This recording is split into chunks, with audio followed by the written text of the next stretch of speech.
ವಿಜಯನಗರ ಜಿಲ್ಲೆಯ ಐತಿಹಾಸಿಕ ಹಂಪಿಯಲ್ಲಿ ಹಂಪಿ ಉತ್ಸವವನ್ನು ಅಧಿಕೃತವಾಗಿ ಉದ್ಘಾಟಿಸಲಾಯಿತು.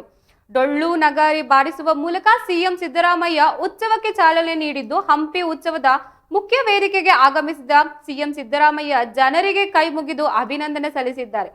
ವೇದಿಕೆಗೆ ಆಗಮಿಸುತ್ತಿದ್ದಂತೆ ಜನರತ್ತ ಕೈ ಬೀಸಿ ಗೌರವ ಸೂಚಿಸಿದ್ದು, ಬಳಿಕ ವೇದಿಕೆಯ ಮೇಲೆ ತಾಯಿ ಭುವನೇಶ್ವರಿಯೇ ಅವರಿಗೆ ಕೈ ಮುಗಿದು ಪೂಜೆ ಸಲ್ಲಿಸಿದ್ದು, ಮುಖ್ಯ ವೇದಿಕೆಯಲ್ಲಿಯೇ ಧ್ವನಿ ಮತ್ತು ಬೆಳಕು ಕಾರ್ಯಕ್ರಮಕ್ಕೂ ಚಾಲನೆ ನೀಡಲಾಯಿತು. ಒಲಿಂಪಿಕ್ ಮಾದರಿಯ ಜ್ಯೋತಿ ಬೆಳಗಿಸುವ ಮೂಲಕ ಧ್ವನಿ ಮತ್ತು ಬೆಳಕು ಕಾರ್ಯಕ್ರಮ ಉದ್ಘಾಟಿಸಲಾಗಿದ್ದು, ಸಿಎಂ ಜೊತೆ ಹಲವು ಸಚಿವರು ಮತ್ತು ಶಾಸಕರು ಉಪಸ್ಥಿತರಿದ್ದರು.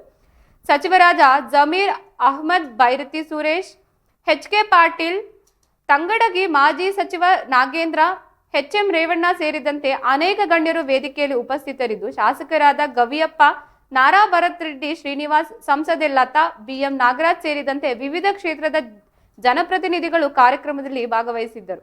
ಹಂಪಿ ಉತ್ಸವಕ್ಕೆ ಹ್ಯಾಟ್ರಿಕ್ ಹೀರೋ ಶಿವರಾಜ್ ಕುಮಾರ್ ಹಾಗೂ ಅಶ್ವಿನಿ ಪುನೀತ್ ರಾಜ್ಕುಮಾರ್ ಆಗಮಿಸಿದ್ದು, ಉತ್ಸವದ ವೇದಿಕೆಯಲ್ಲಿ ವಿಶೇಷ ಆಕರ್ಷಣೆಯಾಗಿದ್ದರು. ಶಿವಣ್ಣ ಹಾಗೂ ಅಶ್ವಿನಿ ಪುನೀತ್ ರಾಜ್ಕುಮಾರ್ ವೇದಿಕೆಗೆ ಆಗಮಿಸುತ್ತಿದ್ದಂತೆ ಅಭಿಮಾನಿಗಳಿಂದ ಭರ್ಜರಿ ಸ್ವಾಗತ ವ್ಯಕ್ತವಾಯಿತು.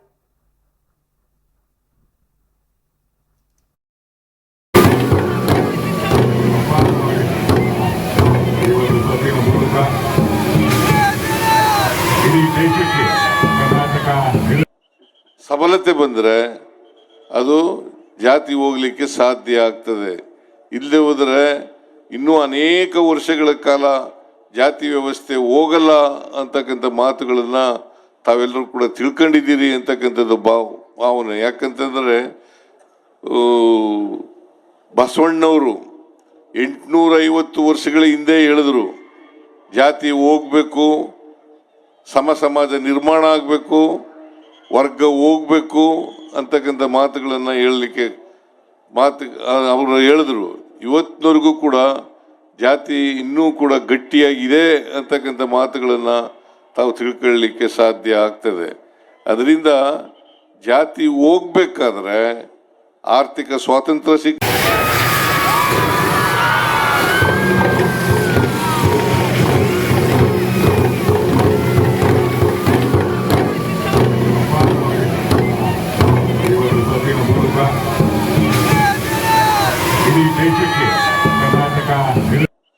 ಸಬಲತೆ ಬಂದರೆ ಅದು ಜಾತಿ ಹೋಗ್ಲಿಕ್ಕೆ ಸಾಧ್ಯ ಆಗ್ತದೆ.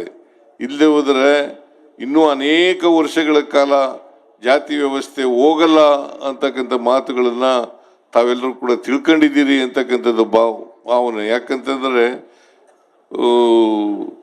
ಬಸವಣ್ಣವರು 850 ವರ್ಷಗಳ ಹಿಂದೆ ಹೇಳಿದ್ರು, ಜಾತಿ ಹೋಗ್ಬೇಕು, ಸಮ ಸಮಾಜ ನಿರ್ಮಾಣ ಆಗಬೇಕು, ವರ್ಗ ಹೋಗ್ಬೇಕು ಅಂತಕ್ಕಂಥ ಮಾತುಗಳನ್ನು ಹೇಳಲಿಕ್ಕೆ ಅವರು ಹೇಳಿದ್ರು.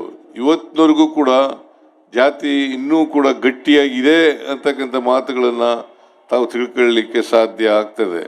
ಅದರಿಂದ ಜಾತಿ ಹೋಗ್ಬೇಕಾದ್ರೆ ಆರ್ಥಿಕ ಸ್ವಾತಂತ್ರ್ಯ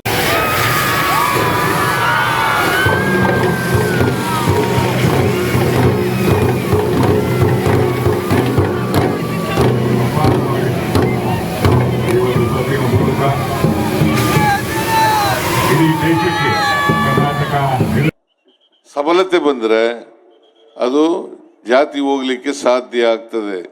ಇಲ್ಲದೆ ಹೋದರೆ ಇನ್ನೂ ಅನೇಕ ವರ್ಷಗಳ ಕಾಲ ಜಾತಿ ವ್ಯವಸ್ಥೆ ಹೋಗಲ್ಲ ಅಂತಕ್ಕಂಥ ಮಾತುಗಳನ್ನು ತಾವೆಲ್ಲರೂ ಕೂಡ ತಿಳ್ಕೊಂಡಿದ್ದೀರಿ ಅಂತಕ್ಕಂಥದ್ದು ಭಾವನೆ. ಯಾಕಂತಂದರೆ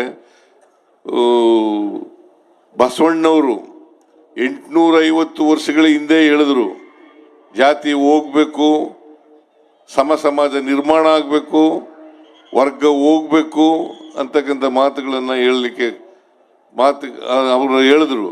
ಇವತ್ತಿನವರೆಗೂ ಕೂಡ ಜಾತಿ ಇನ್ನೂ ಕೂಡ ಗಟ್ಟಿಯಾಗಿದೆ ಅಂತಕ್ಕಂಥ ಮಾತುಗಳನ್ನು